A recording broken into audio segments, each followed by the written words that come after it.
Hello friend, welcome back to my channel. সবাই কেমন আছো? আশা করি সবাই খুব ভালো আছো। তো নতুন ব্লগে সবাইকে ওয়েলকাম। তোমাদের দাদাভাই আর আমি আমাদের বাড়ি গেছিলাম, একটু দেখা করে ঘুরু করে এলাম। তো আসার সময় একটু মাটন নিয়ে এলাম। তোমার দাদাভাই বললো চলো আজকে একটু মাটন খাওয়া যাক। তো মাটন নিয়ে এসে ওটাকে ভাবলাম একটু কষা কষা করে রান্না করব। তো তার জন্য আলু টালু কেটে নিয়েছি, মাংস ধুয়ে রেখে দিয়েছি, পেঁয়াজ কেটে নিয়েছি। তো চলো কেমন রান্না করি তোমাদের সাথে শেয়ার করি।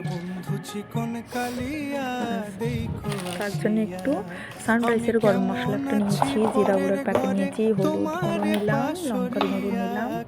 তো মশলা পেস্ট করে নিয়েছি, আদা রসুন আর কাঁচা লঙ্কা কটা দিয়ে পেস্ট করে রেখে দিয়েছি। তো আমার মশলা কমপ্লিট। এবার জল ঝরিয়ে নিয়েছি মাংসটা ধুয়ে। এবার কড়াইতে তেল গরম হতে দিলাম, আলুটা ফার্স্টে ভেজে আলুটা কড়াইতে ছেড়ে দিলাম। সেখানে সবগুলো আলু ছেড়ে দিয়ে তারপরে দিয়ে দেবো আমরা পরিমাণ মতো নুন, তাতে হলুদ দিয়ে বেশ লাল লাল করে ওটাকে ভেজে নেব।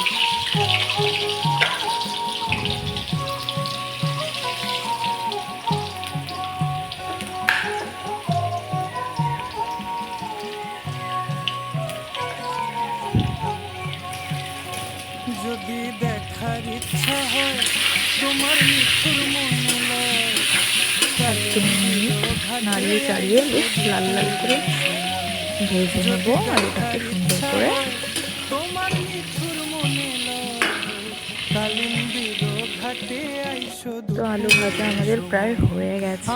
আলুগুলোকে তেল ঝরিয়ে একটা পাত্রে তুলে নেব। তারপর ওই তেলে অল্প কিছুটা তেল দিয়ে গরম করে দিয়ে দিলাম পেঁয়াজ কেটে রাখা পেঁয়াজ কুচি দিয়ে। পেঁয়াজগুলো বেশ লাল লাল নরম করে ভেজে নেব। আমার বন্ধু চিকন কালিয়া দেখো আসিয়া, আমার বন্ধু চিকন কালিয়া দেখো আসিয়া। লাল লাল করে ভাজা আমাদের হয়ে গেছে, পেঁয়াজটা বেশ নরমও হয়ে গেছে। এবারে আদা রসুন আর কাঁচা লঙ্কার পেস্টটা ওই তেলের মধ্যে দিয়ে দেবো। ওটাকে ভালো করে ভেজে নেব নাড়িয়ে চাড়িয়ে।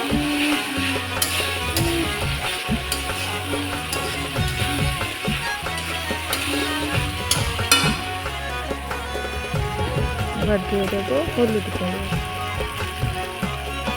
2 চামচ হলুদ গুঁড়ো, 2 চামচ লঙ্কার গুঁড়ো দিয়ে দেবো।